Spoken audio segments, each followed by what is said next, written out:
You are listening to the Apex Hour hosted by Ryan Paul on KSUU Thunder 91.1. This show allows more personal time with our guests, allowing them to give us their stories and opinions.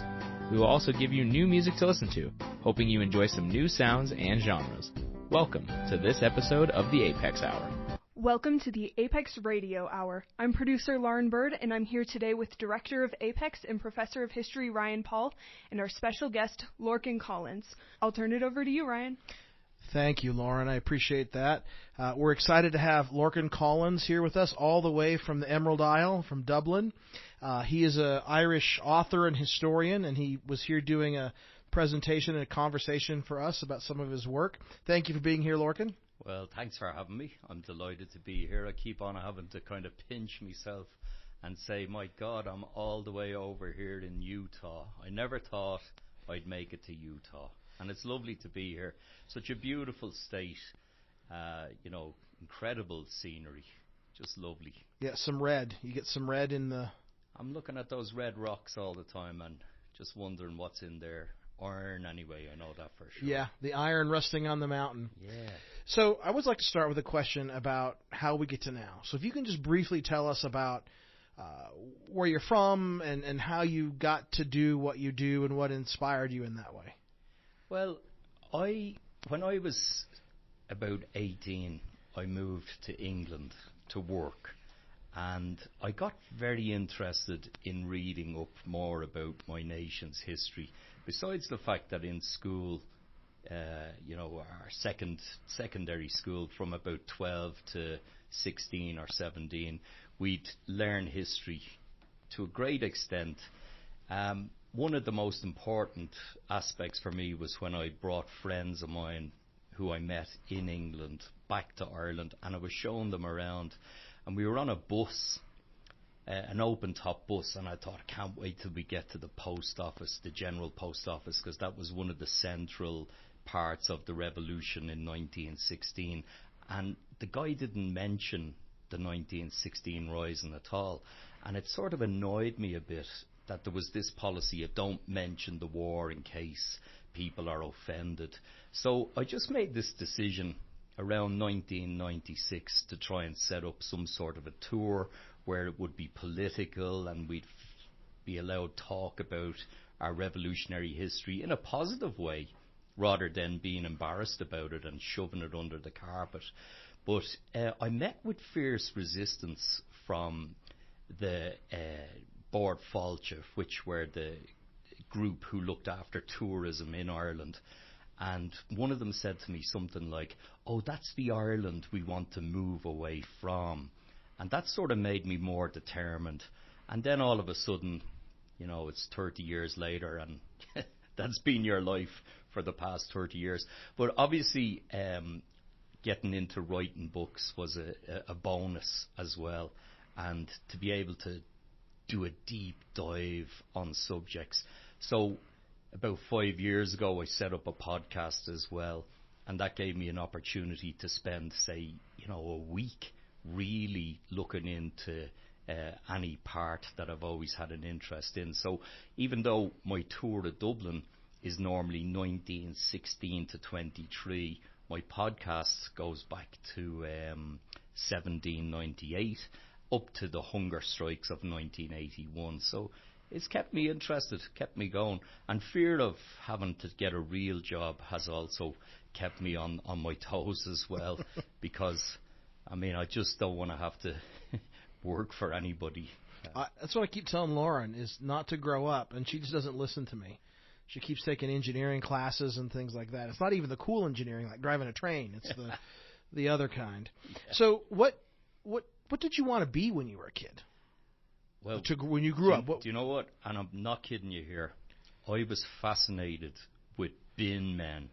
Bin men. Uh-huh. Or you say in America? Garbage man. Garbage men. And I look back and think, where did that come from? But one time I was walking down the road. We used to have open bins. And I found half an Action Man in a bin.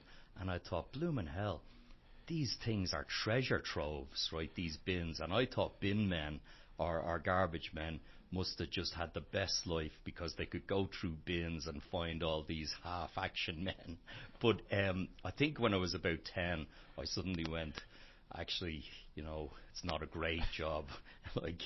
But I was fascinated with the bin lorry. Actually, my mother always says that sometimes I'd follow the bins so far, the bin lorry, that they'd end up driving me back to my road.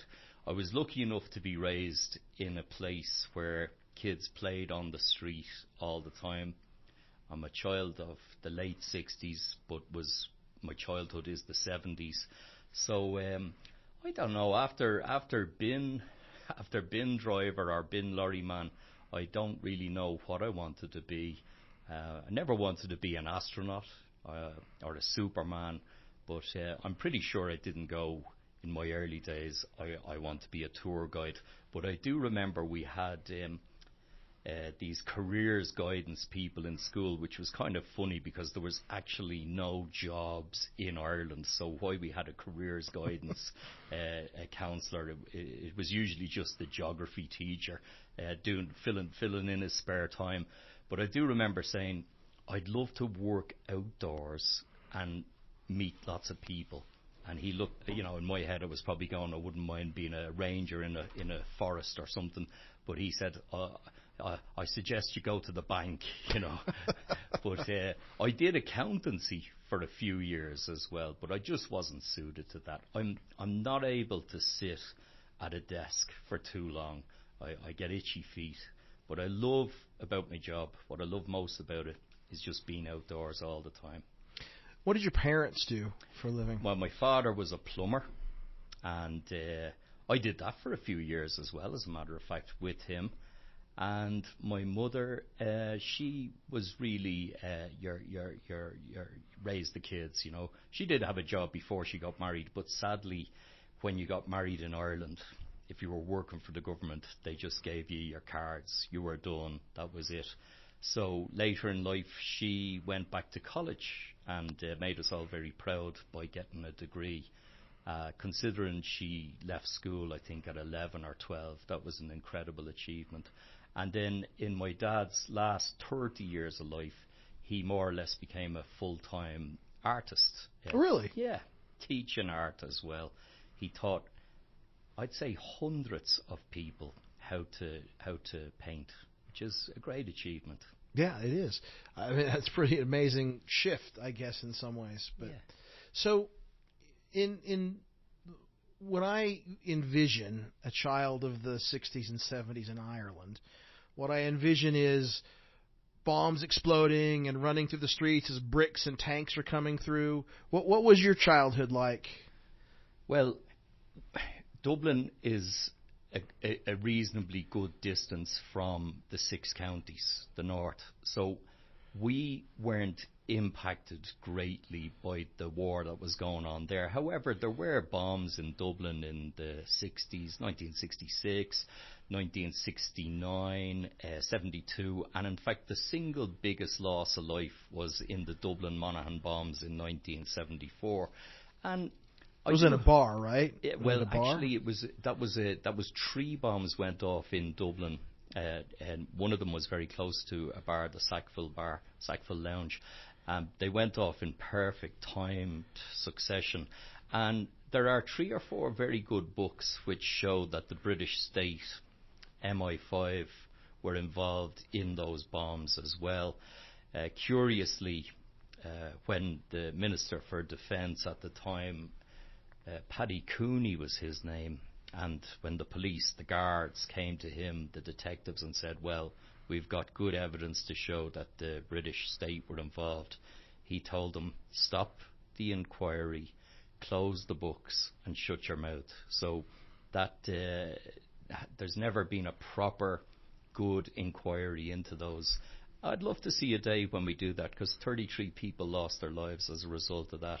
But I do remember in the 70s that there was always that, and the 80s, there was always that sort of background in the back of your head that our island was divided and that there was violence not so far from us.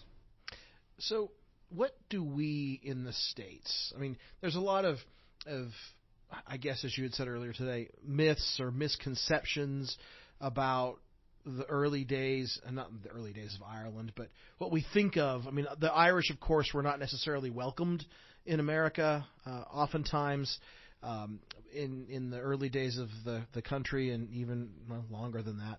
But ultimately, what are the two or three misconceptions that most you would think people from the States, as you meet them on your tour, have about your history and your people? Yeah, that's a very interesting question. I suppose when we came to America first, we weren't welcome at all. In fact, protests were held on the docks in Hoboken, New Jersey. People had signs, Irish, go home, you're not welcome. The New York Times published a cartoon, and it's the great melting pot of America, and you can identify various ethnic groups are swimming around, enjoying life. But then there's a sort of a picture of this Irishman with a leprechaun sort of style clothing, and he has a dagger in one hand and a bomb in the other, and it says, about to upset the meal. So the arrival of the Irish wasn't greeted in the same way as we might be greeted today, because I think we're quite easygoing and quite liked around the world today. So it's incredible that in Ireland today we have people coming from other countries to live here, whereas we were once the people who had to emigrate for financial reasons and for political reasons as well. Misconceptions. I mean, I suppose I have met people who were very surprised that we weren't all living in thatched cottages. I'd love to live in a thatched cottage. I think it's a beautiful idea that someday I'd settle down and retire in the west of Ireland with a couple of donkeys and sheep and what have you, but it's never going to happen. But I guess the most annoying misconception for me is people always say top of the morning to you. We don't say top of the morning, right? But some of the stereotypes can be a little bit true. I mean, I was talking to you earlier on about how much people drink. Everything is centered around drink. There's a bit of a cafe culture developing now in Dublin. People are more inclined to say, rather than meet you for a pint, I'll meet you for a coffee. So, yeah. So I think that the other thing, as I was reading your book, the idea of the potato famine, right? The great hunger, as you call it. I think you point out that was by design. Well, Ryan, I've just finished writing a new book, and in the book I'm calling on Gorta Moore, the Great Hunger, a genocide, because for too long we've listened to British historians and many Irish historians say, oh, well, it wasn't Westminster Parliament's fault, or it wasn't the fault of landlordism. The fact is, 1.5 million people died of starvation in a country of plenty. There was so much food in Ireland exported out of the country. 50 to 60 ships left Irish ports on a daily basis between 1845 and 1852. And nearly every one of those ships had food on board. And, it's hard to believe it, but there was a purposeful policy directed from Westminster that stated, don't give them charity or they'll just become lazy and dependent. So when a whole group of people perished the way they did, 1.5 million people out of 8 million people is a massive blow, plus the 1 million who emigrated. So within 7 years, 2.5 million out of 8 million, that's I'm very bad at maths, but that's nearly a third disappeared. And the whole landscape changed, and the whole, I guess people suffered a sort of internal depression about the Great Hunger as well. We forget the psychological impact of it. But sometimes people say, why didn't you rise up? Well, we did rise up in 1848, but people were so weakened by the hunger that they didn't. It wasn't very effective, but it did produce the right conditions, thanks to all our exiled children in America who funded the coming revolutionary period then, 1916 to 23. So I think it's interesting, and you mentioned this in your presentation earlier today, that the idea that the troubles in Ireland were simply differences between Catholics and Protestants. Well, you see, this is a kind of a media thing. I suppose to explain the conflict in the 6 counties was just easier for newspapers here especially to say, well, you know, a Catholic was killed or a Protestant was killed. But we're very aware of how many great Protestants fought for Irish freedom. Wolfe Tone, Robert Emmet, right up to 1916, Countess Markovitz, she was a Protestant. My hero, James Connolly, who I spent a long time researching and writing about, he married a Protestant. Erskine Childers, the man who brought the weapons in for us in 1914 that we used in 1916, he was a Protestant. It's very easy to be an English Protestant Irish Republican, if that makes sense. But it's very difficult to be a Catholic loyalist. Now, such people exist, but when we look at the foundation of the United Irishmen in the late 1790s, in the early 1790s, it's no surprise to learn that the Orange Order were founded around that period as well. But the difference with the United Irishmen is they opened up to Catholics, Protestants, Presbyterians and women, whereas the Orange Order was an exclusively Protestant male organisation. So even from the start they're on the wrong foot, because our idea for the United Irishmen, they had a lovely seal, a harp and a ribbon on the top. Equality. It is new strong and shall be heard. And the harp is a very important symbol to us in Ireland as well. One of the oldest and most beautiful and complicated instruments. So, you know what often makes me kind of laugh? That some people might have an attitude that the English in some ways civilized the Irish. You know, we were playing harps.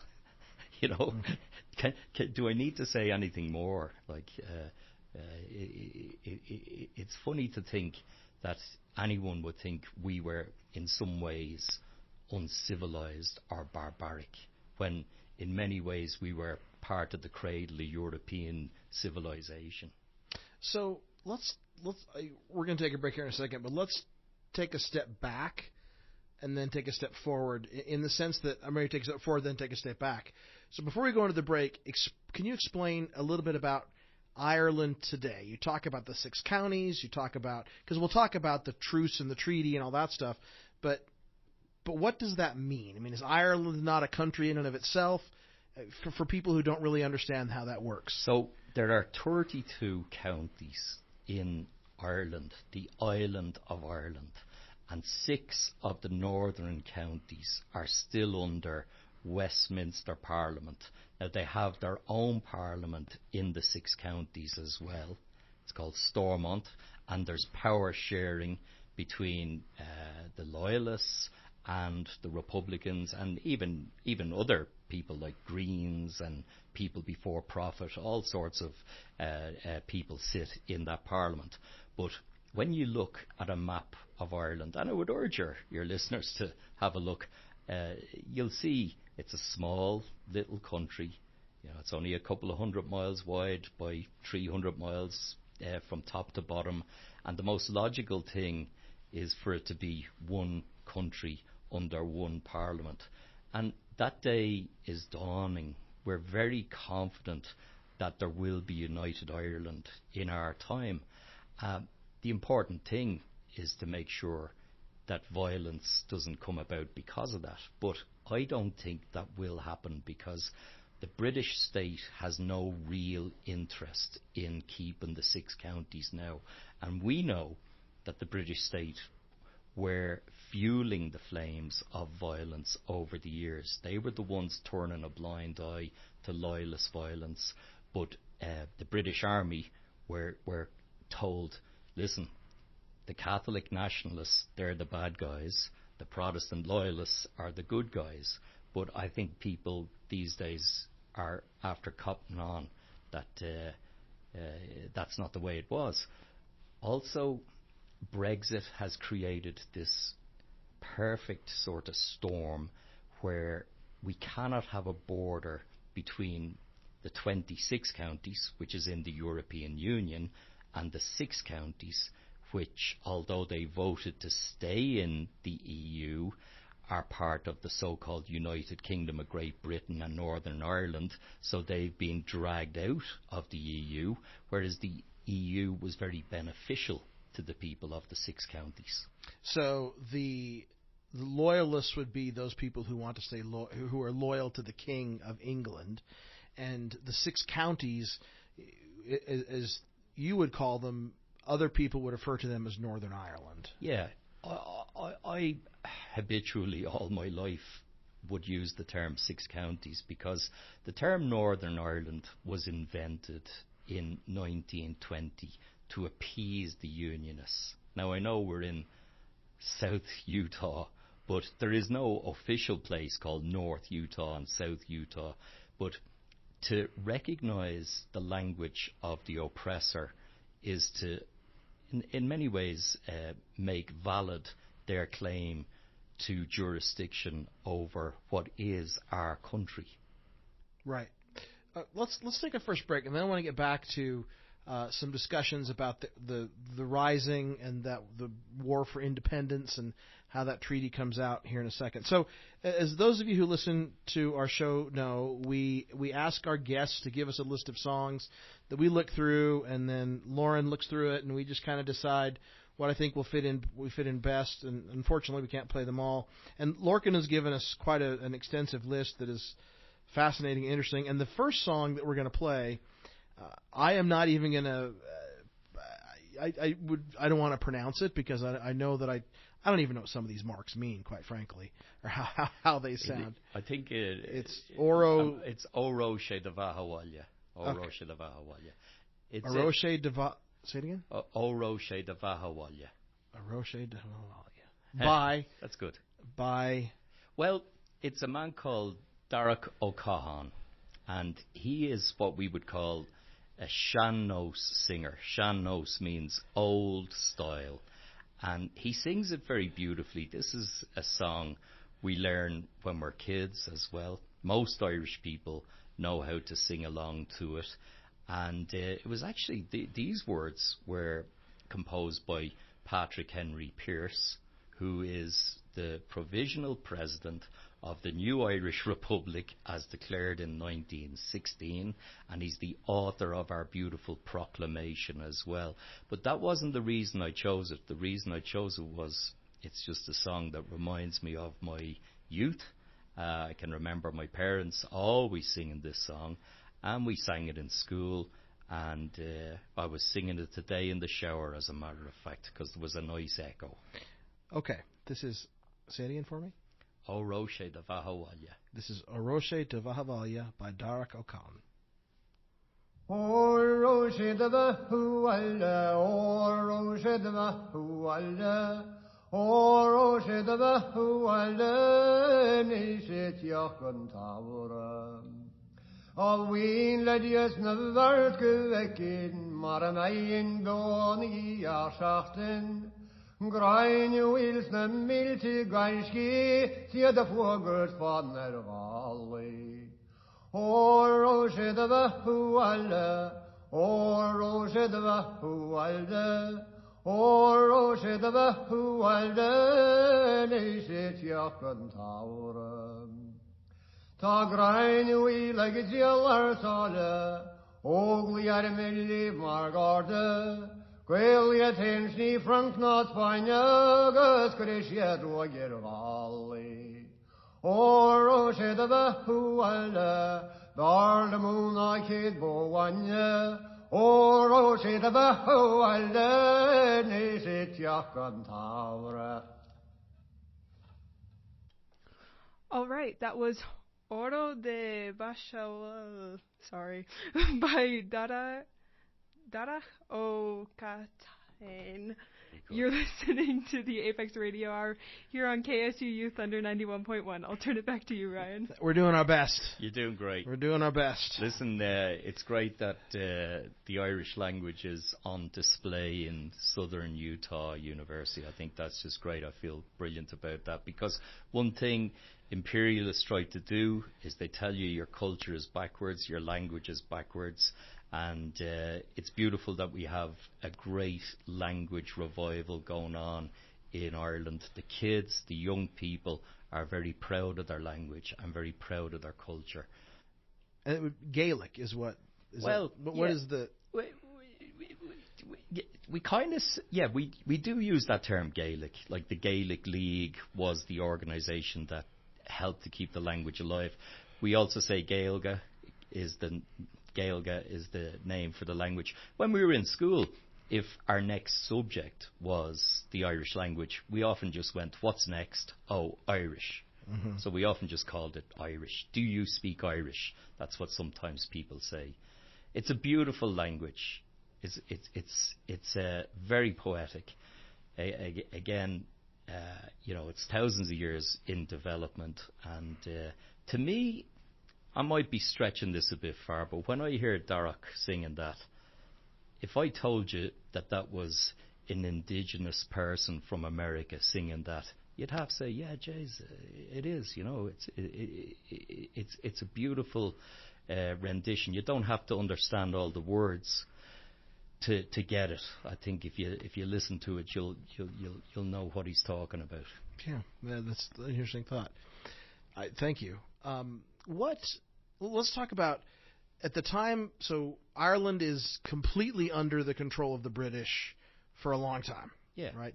And then we talk about the Great Hunger, and I just want to fast forward a little bit to this group of people who say we're now going to try to stand up and do this. Yeah. Well, effectively, after the 1916 Rising, the British executed 16 men altogether, and there was a swing about in public opinion over to Irish republicanism and revolutionary ideals. The British locked up 1,800 men in a prisoner of war camp in northwest Wales called Frongoch, and amongst the prisoners there was Michael Collins, who had fought in 1916 as a young captain, but he was also a member of the Irish Republican Brotherhood.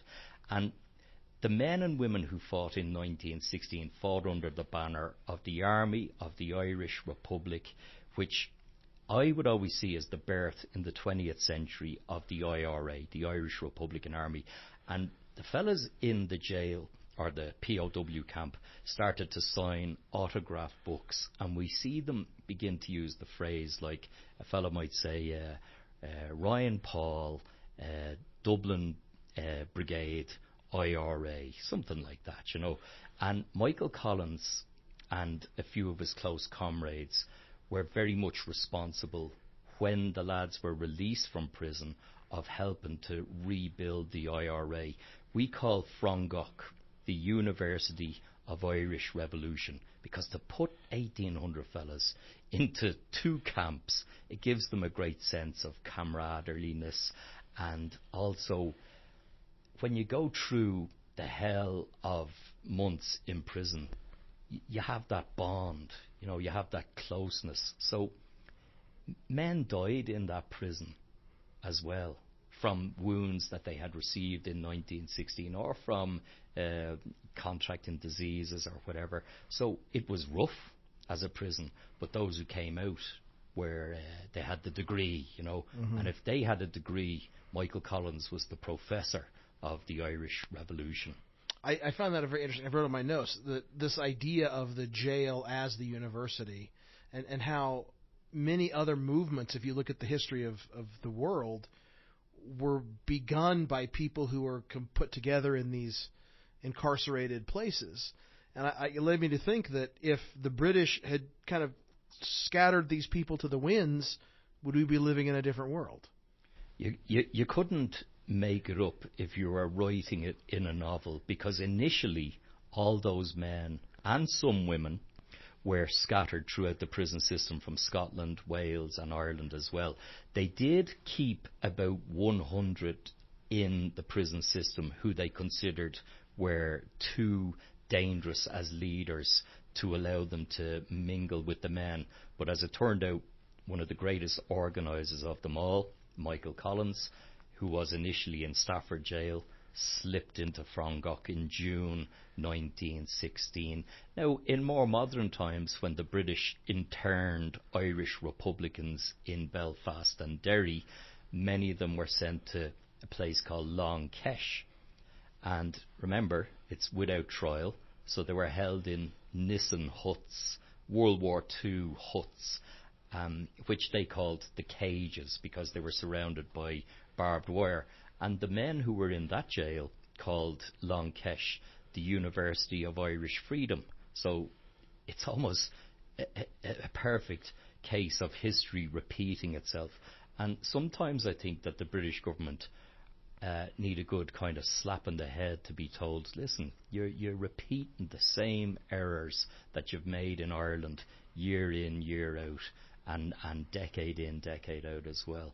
So the repetition of that is quite incredible. Yeah, so I'm interested. Michael Collins is the one that everyone thinks about because of the 1990s movie with Liam Neeson, and which, you know, is, as you said, is not gospel. But I think that, first of all, what is his kind of backstory about how that comes about, and why do we see him as this kind of key figure? Because in your book there are lots of other guys who were doing lots of important things. Well, sure. I mean, the advantage of a book is that you can introduce 200 characters. But unfortunately, when Hollywood makes a movie, they have to simplify the story, and they know that they can't introduce too many characters, or people will simply lose interest or get a little bit lost in it. Okay, I mean, it's a human condition that we need to be told, here's this one good guy and he's incredible. And I'm not going to denigrate Michael in any way. He was an incredible director of intelligence for the IRA. He dressed very well. He walked around the town with a briefcase and a trilby hat and a three-piece suit.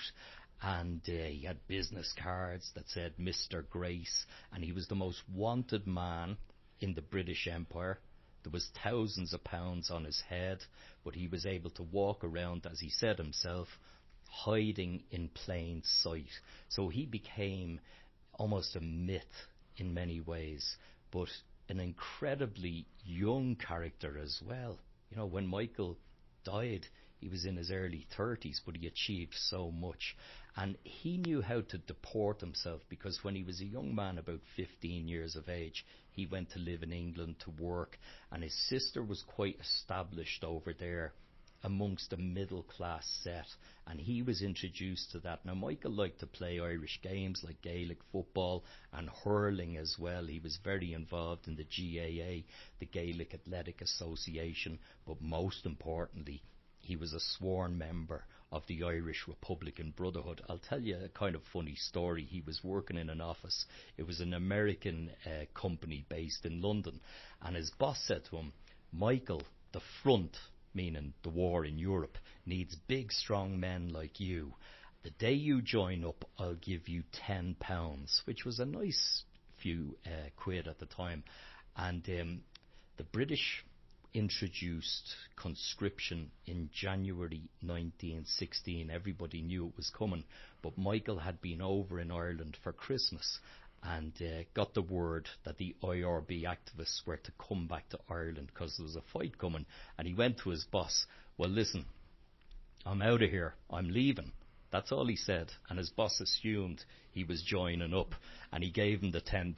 But to give you an idea of Michael's character, he changed that into gold, because you could do that in banks during the war to stop runs on money, and he gave the money to Sean McDermott. He gave the gold. He wouldn't profit from his little lie a very honest man.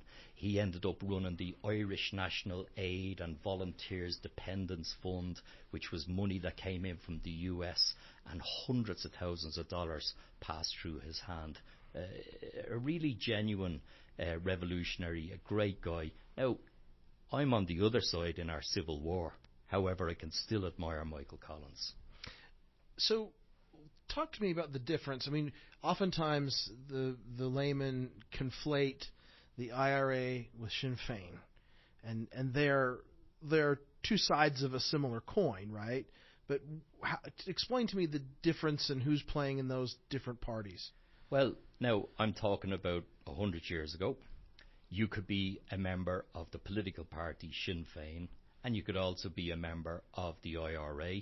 So when the war was on, in those days, Sinn Féin acted as the political wing of the Irish Republican Army.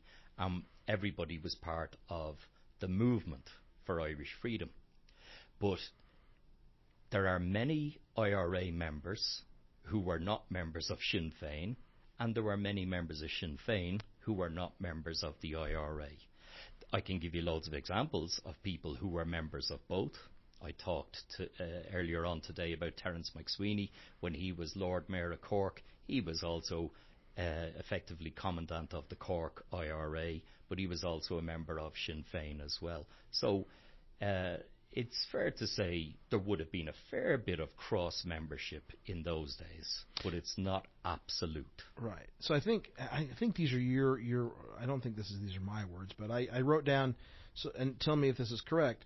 If the IRA were going to be the armed wing of the Republic, Sinn Féin was going to govern it. Yeah, I think I might have wrote those were my. That's the idea, right? Yeah. So it's a military, but the IRA is not under the control of Sinn Féin. Like, they're not ordering them to do things. No, exactly. There would be. Now, at one stage, Michael Collins was a member of our Parliament, Dáil Éireann, but he was also directing the IRA's intelligence department as well. So, yet again, there could be that cross. You could have the same job. You could be in the political wing, and you could be in the management of the army at that stage as well. And you use this term in your book often. Is the goal of both the IRA and Sinn Féin home rule? And what does that mean? Well, so home rule was a much gentler form of Irish freedom, where we would have our own parliament in Dublin, but would be under Westminster rule, and we wouldn't have the right to raise an army or raise a navy or control our destiny in any way. So for Irish Republicans, home rule was too wishy-washy a form of independence. Rather, what Irish Republicans wanted was a completely independent nation, no association with royalty or inherited status as well. So that's the big difference. Home rule possibly might have come into Ireland. It was on the statute books. However, it was suspended for the duration of World War I, and then when the war ended, the British brought in a fourth Home Rule Bill, effectively the Government of Ireland Act, which said there would be a Northern Parliament and a Southern Parliament.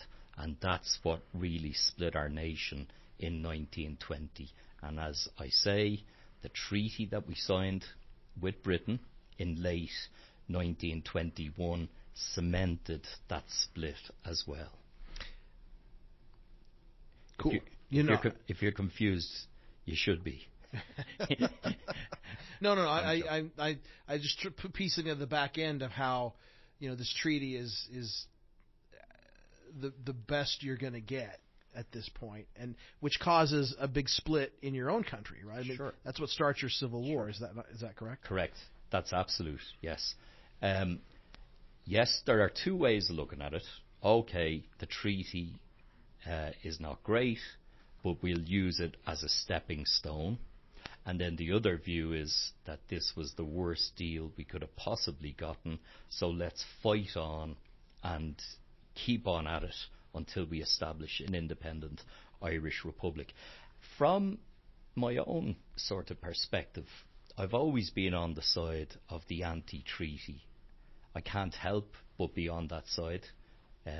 My own family, my grandfather would have been on that side, my grandmother as well, as a matter of fact.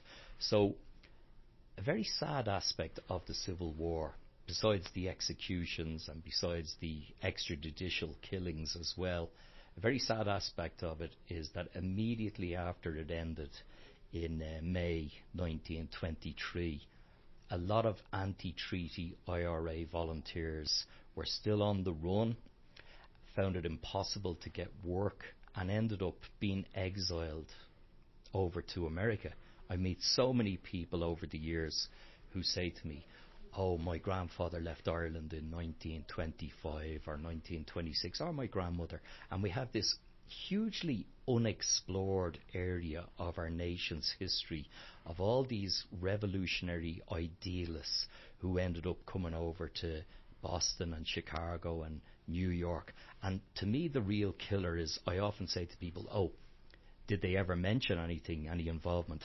And they often say, no, they never talked about it. And that's actually a very good indicator that they were heavily involved as well, because I suppose they gave their all during the War for Independence, 1919 to 21, and then they saw their comrades turning on them in the Civil War as well. So we have this huge influx into the USA from Ireland, and they would, in my mind, be some of the best people that our nation lost.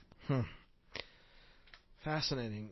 Let's take our next break, and this is a song that I want to play called "Back Home in Derry" by Christy Moore. Can you tell us about this song? Yeah, well, Christy really made this song famous, and it's written by a very fine young man called Bobby Sands, who paid the ultimate price and died on hunger strike in 1981 in Longkesh, that prison I mentioned earlier on, which turned into H blocks. The British call it the Maze, but it was always known as Longkesh. And Bobby led a hunger strike to demand prisoner of war status. And it really started in 1976. I'll be very brief here, when a man called Kieran Nugent was told he would have to wear a uniform as a sentenced prisoner. And he said, you'll have to nail it to my back. And he went naked, and the prison officers gave him a blanket. And thus began the blanket protest. And that went on for 2 years until 1978, when men and women in Armagh jail started to, they began the no wash protest, which included smearing their excrement on the cell walls, because every time they went to slop out, they were beaten by the guards. And then in 1980, there was a hunger strike led by Brendan Hughes, known as the Dark. And that hunger strike stopped, but Bobby led a hunger strike to the death, and 9 other men followed suit, so 10 men died altogether. A very political period in our nation's history, and Bobby was a great singer and songwriter as well, and this is a super song. Now, it's about 1803, however, it's one long struggle. Okay, this is Back Home in Derry by Christy Moore.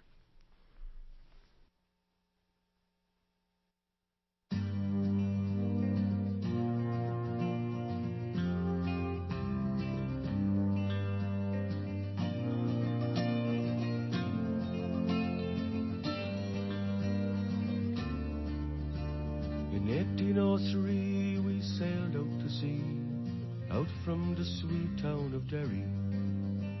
For Australia bound, if we didn't all drown, the marks of our fetters we carried. In the rusty iron chains we cried for our wains, our good women we left in sorrow. As the mainsails unfurled, our curses we hurled on the English and thoughts of tomorrow. At the mouth of the foil, bid farewell to the soil, as down below decks we were lying. But Doherty screamed, walking out of a dream, by a vision of bold Robert Dyer. The sun burned cruel as we dished out the gruel. Dan O'Connor was down with a fever. 60 rebels today, bound for Botany Bay. How many will reach their receiver?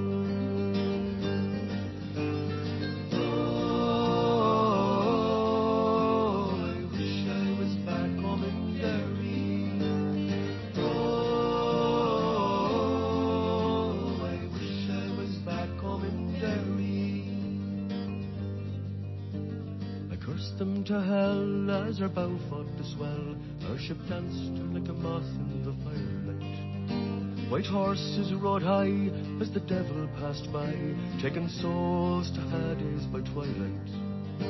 5 weeks out to sea, we were now 43. We buried our comrades each morning. In our own slime we were lost in the time, endless night without dawn.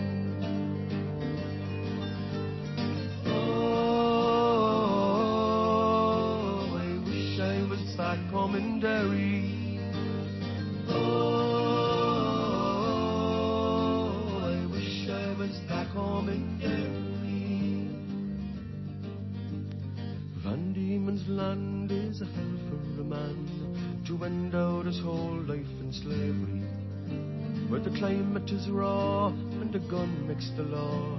Neither wind nor rain care for bravery. 20 years have gone by, I've ended my bond. My comrades go so up behind me. A rebel I came, I'm still the same. On the cold winds of the night you will find me.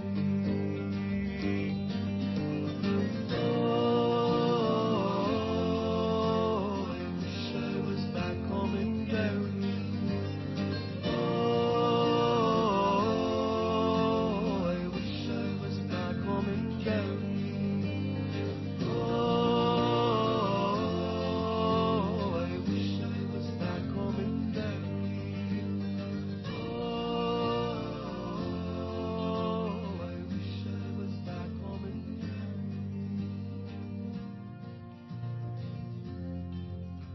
All right, that was Back Home in Derry by Christy Moore. You're listening to the Apex Radio Hour here on KSUU Thunder 91.1. I'll turn it back to you, Ryan. Thank you, Lauren. We're here with Lorcan Collins, an Irish historian and author. We were talking about the Irish uprising and revolution and rebellion in the mid-1900s up to that point. I want to talk about something that you bring up in your book pretty thoughtfully, and it's this thread that I think runs through a lot of your writing in so far, is the idea that we talked a lot about Michael Collins and all these guys in the IRA. You mentioned that your grandmother was supportive of a cause. So can we take a few minutes talking about the role of women? Sure. My grandmother was a member of Cumann na Mán, which were effectively a branch of the Irish Volunteers, but their role was sometimes they might be involved in messenger duty, or other times they might be involved in supplying weapons, but in many cases they were involved in shooting those weapons as well. And in 1916 we were raised to be told that was about 120 women were involved in the Rising, which is a fair estimate. However, when I was doing one of my books, 1916, The Rising Handbook, I think it was my wife suggested, why don't you try and name all the women who fought? And I thought, it'll be a straightforward task, but it turned into a very long project. It took me about 6 or 7 months. And I came up with a list of 276 women altogether. Now, they have various different roles, like Countess Markovitz is very famous. She's the most famous of all. She is second in command in St. Stephen's Green. Then you have a woman called Dr. Kathleen Lynn, who was the chief medical officer for the Irish Citizen Army, and she fought in City Hall in 1916, and she surrendered the garrison when the 2 commandants were killed in action. So she's very interesting because she would have struggled for women's rights because she wanted to be a doctor, and she had to go abroad to study. She came back and found it hard to get work as well. So Connolly was one of the people who gave her employment. She was a lesbian. She had a lover, Madeleine French Mullen, who also fought in 1916. So there's sort of very strong women, fascinating as well. There was a woman called Rosie Hackett, who was with the Irish Citizen Army. We named the bridge after her in 2014 because it's near Liberty Hall. And Rosie guarded the proclamation, which was printed 2,500 copies, and she lay down on top of it with a revolver above her chest to make sure nobody sneaked one out or in case they were raided. Molly O'Reilly was 15 years of age when she was fighting in 1916. She had the honour of hoisting up a green flag above Liberty Hall the week before the rising. Helena Maloney used to go around the town and say if she met you, Lauren, she'd start chatting with you, and the next thing is she's linking you and bringing you down to Liberty Hall to meet James Connolly, and your whole life changes. So, as I say, the women had a varied role. And sometimes people might say, oh yeah, the women were doing the cooking during the uprising. But yes, some women did food supply, but some men were also involved in the cooking duties as well. Desmond Fitzgerald springs to mind. He was the quartermaster, and he used to always say he was the head chef of the Easter Rising. And likewise, if to say, oh, the women were doing the medical work, well, there was plenty of men who were also doing the medical work. And there's nothing wrong with being a messenger during the uprising. It's the most dangerous job of all. And Bobby Sands said it. Everybody has their role to play in this revolution. Nobody's role is too small, and nobody's role is too great. You know, we all have our roles to play.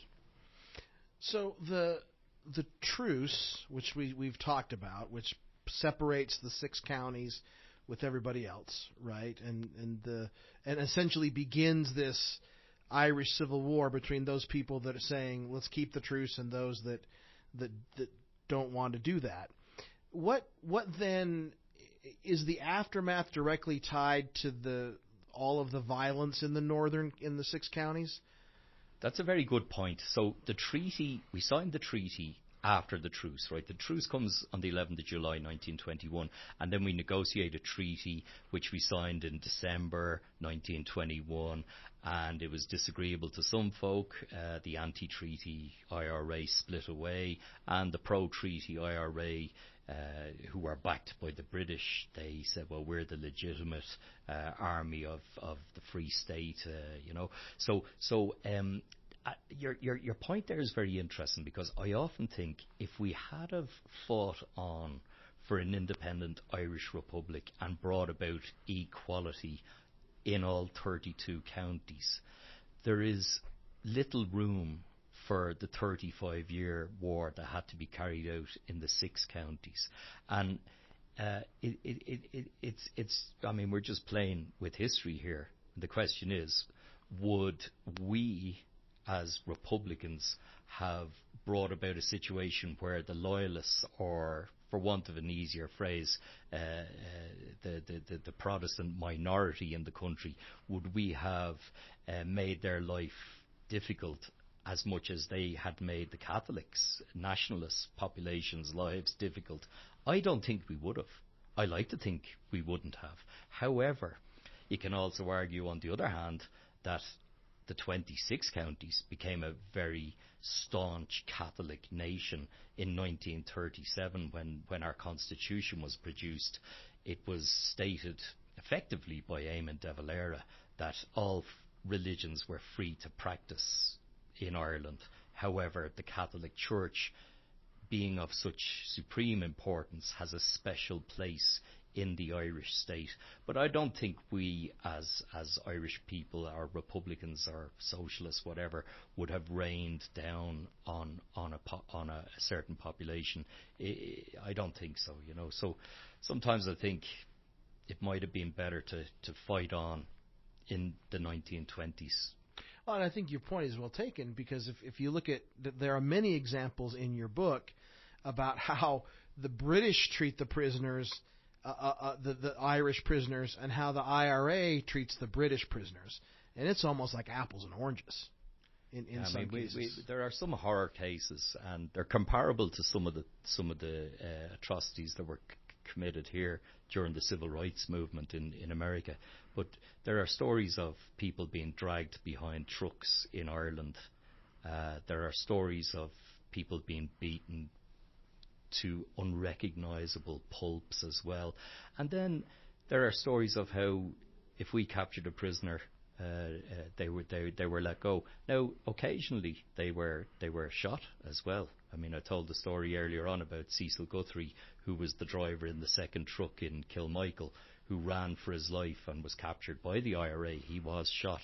But that was a case, as Tom Barry said, kill or be killed. If you were caught by the Black and Tans or the auxiliaries and suspected of being a member of the IRA, or even if you were just a guy, a bloke who wasn't involved, you weren't getting past them on the road. They were going to have their fun with you. They were very violent people, the Black and Tans and the auxiliaries. They were heavy drinkers. They were paid too much money. The Black and Tans were earning twice what an ordinary policeman was earning, and the auxiliaries 3 times and sometimes 4 times what a policeman was earning. And they drank and terrorised. They would go into pubs and not pay. One of the horror stories that sticks with me is there was a proprietor of a hotel who said to the lads, because he was an ex-British Army veteran himself, and he said to them, lads, pay up. And they took him out and threw him into a river and shot him in the river. And his wife came back and he said, where's my husband? And one of them says, try the black water. And they all thought that was very funny. So it was, the Irish were treated so badly during that period. Everybody was suspected. And it was even suggested by one particular British officer that they should shoot any man who had his hands in his pockets because he might have a gun. Now, he in turn was shot by the IRA for making that statement. So, the Black and Tans, and these were people the British brought in so they could pull the military out, and essentially they're hired thugs. The British didn't want to use the British Army as such to fight the IRA, because then they would have to say they were at war, and then anyone they captured would have to be treated as a prisoner of war instead of being executed, which is what they did instead. Also, the Black and Tans were mostly ex-military as well, and they were brought into my country by Winston Churchill.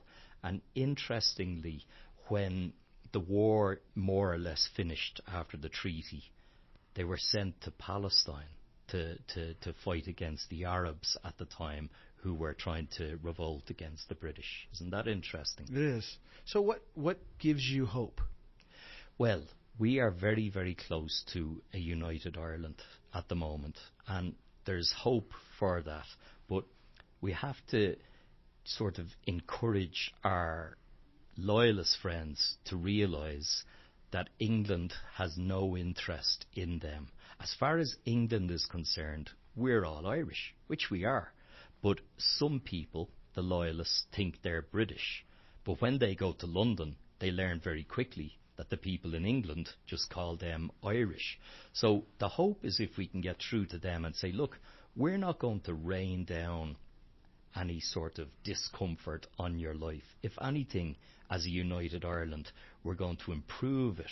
Your financial well-being will be far greater under a united Ireland than it is at the moment. Now, when I was a kid, people in the 6 counties were better off than we were. But now we as a nation are actually quite successful. And people are doing well. Some people their standard of living has gone up. We still have a lot of poverty, don't get me wrong. We still have extreme poverty. But in general, Ireland is in a better off financial position today than we were in the 1980s. So we often try and encourage those people who somehow feel that Westminster Parliament has their interests at heart, but they really don't. Like, a working class kid from the Falls Road, the nationalist area, has more in common with a working class kid from the Shankill than he has with the people of England. Do you get me? Mm-hmm. Yeah. So, I feel it's going to come about. I feel like in 10, maybe 15 years, hopefully shorter, we'll have this great vote, and the people of Ireland will do the right thing and vote for an independent Irish Republic. Wonderful. Let's take our final break before we get to our last segment. This is a song that I'm glad you chose because it ties into our own Utah here. This is a song called Joe Hill by Luke Kelly, which you'll hear in the lyrics reference Salt Lake City. Not in the most positive light, but is referenced. What did you choose this song? Well, the first time I heard the song Joe Hill was on the album Woodstock when Joan Baez sang it. And we didn't have a lot of records or albums growing up, but it was at some stage in life, maybe, 16 years of age, 17 years of age, I heard Luke Kelly's version. And then I got more into the Dubliners, who he was a member of. And I realised Luke had a very political, a very staunch political viewpoint. He sang about songs. He sang songs about Alabama in America, and he was a considered communist. But Luke, his voice, I hope your listeners will love it. But I just think it's fascinating that he was interested in the story of Joel Hillstrom, which is his real name, but he standardized it or Americanized it to Joe Hill. He was a Swedish fella. He was very good with the cartoons, and he was actually a cartoonist with the Industrial Workers of the World newspaper as well. And in my mind, Joe Hill is one of the great American labor martyrs. Okay, this is Joe Hill by Luke Kelly.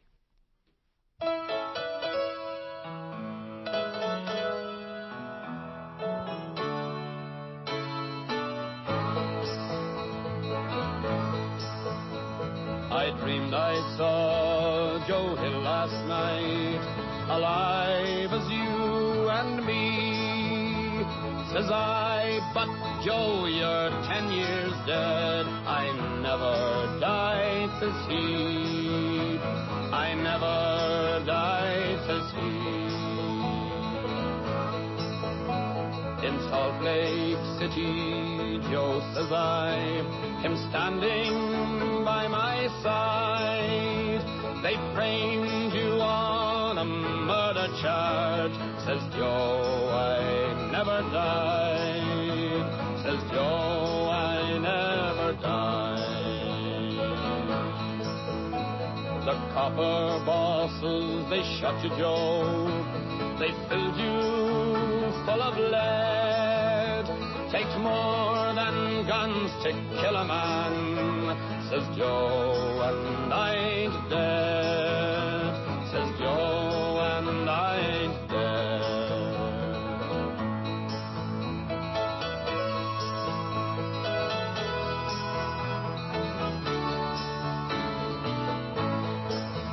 And standing there as big as life, and smiling with his eyes, says Joe, what they forgot to kill went on to organize, went on to organize. In San Diego, up to Maine, in every mine and mill, where working men defend their rights, it's there you'll find Joe Hill. It's there you'll find Joe Hill. I dreamed I saw Joe Hill last night, alive as you and me. Says I, but Joe, you're 10 years dead. I never died, says he. I never died, says he.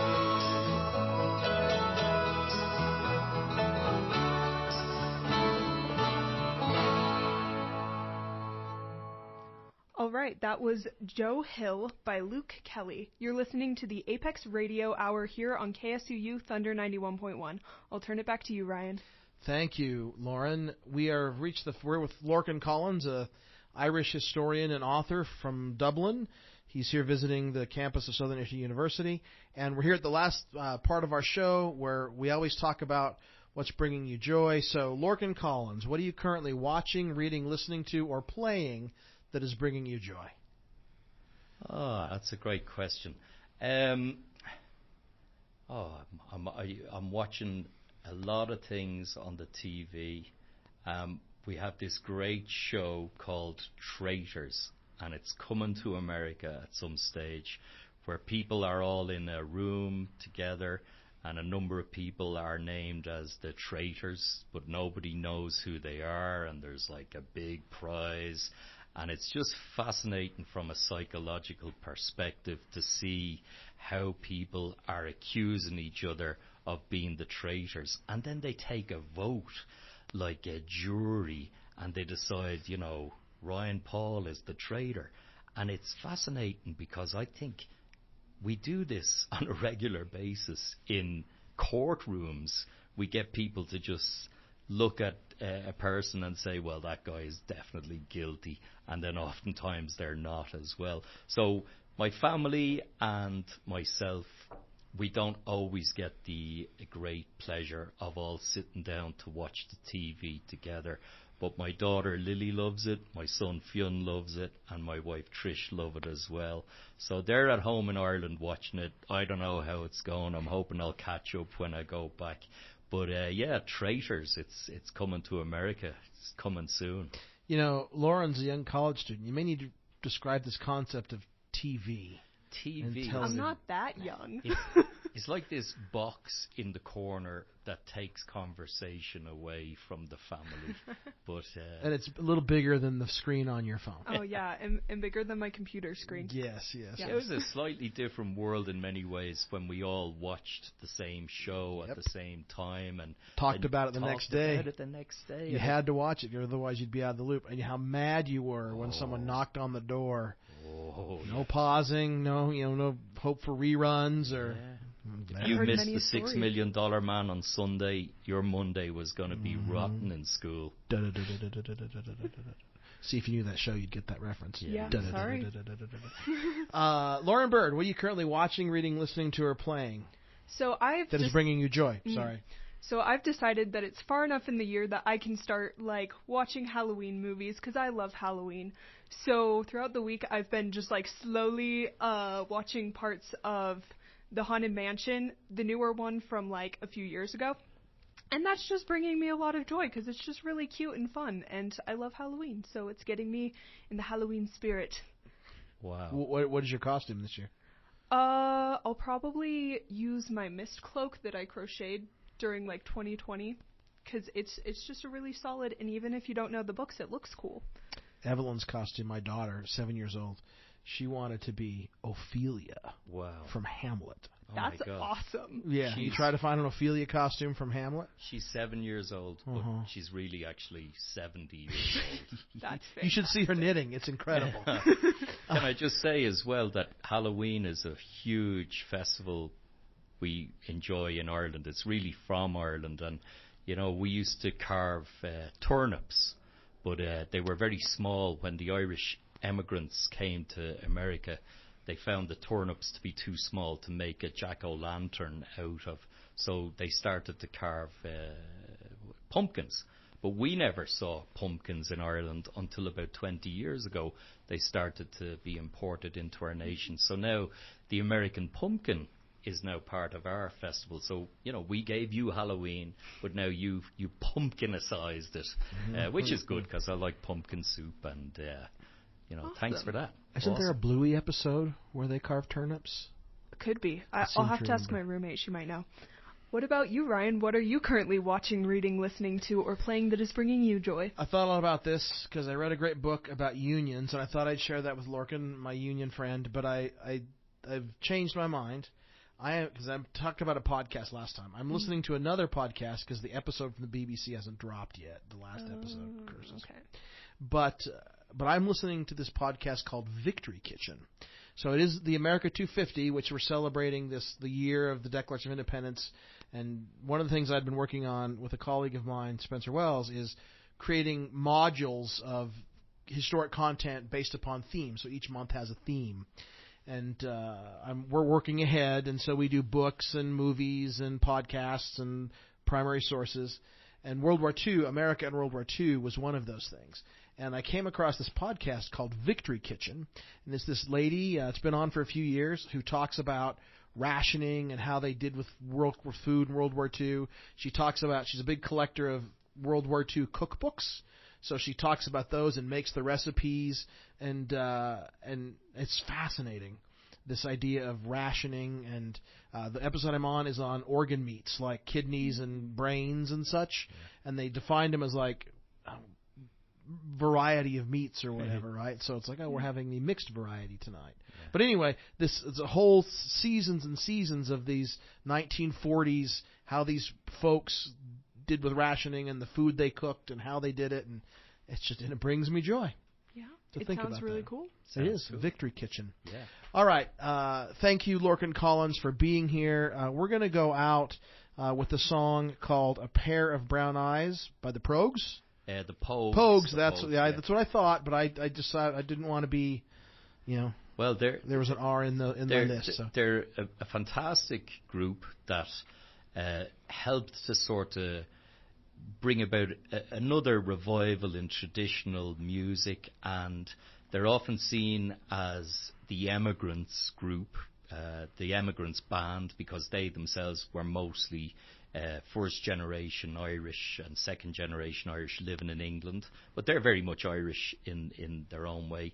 Shane was a really incredible poet. The lyrics he managed to cobble together are just fascinating. I would urge your listeners to check out the Pogues, and they're very much part of all of my generation's musical compilation, for want of a better word. So this is a particularly beautiful song. All right, very cool. Thank you, everyone, for listening to the Apex Radio Hour. Thank you, Lorcan Collins and Lauren Bird, for being here and helping us out. And as I always end in the words of the great American poet, I wish you well, and this is "A Pair of Brown Eyes" by the Pogues.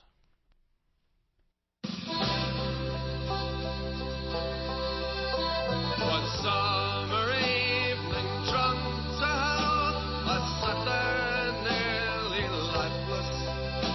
An old man in the corner sang where the water lilies grow, and on the jukebox Johnny sang about a thing called love. And it's now are you kid, and what's your name, and how did you bloody know? In blood and death, 'neath a streaming sky, I lay down on the ground, and the arms and legs of other men were scattered all around. Some cursed, some prayed, then cursed, and prayed, then bled some more. And the only thing that I could see was a pair of brown eyes that was looking at me. But when we got back, labeled parts 1 to 3, there was no pair of brown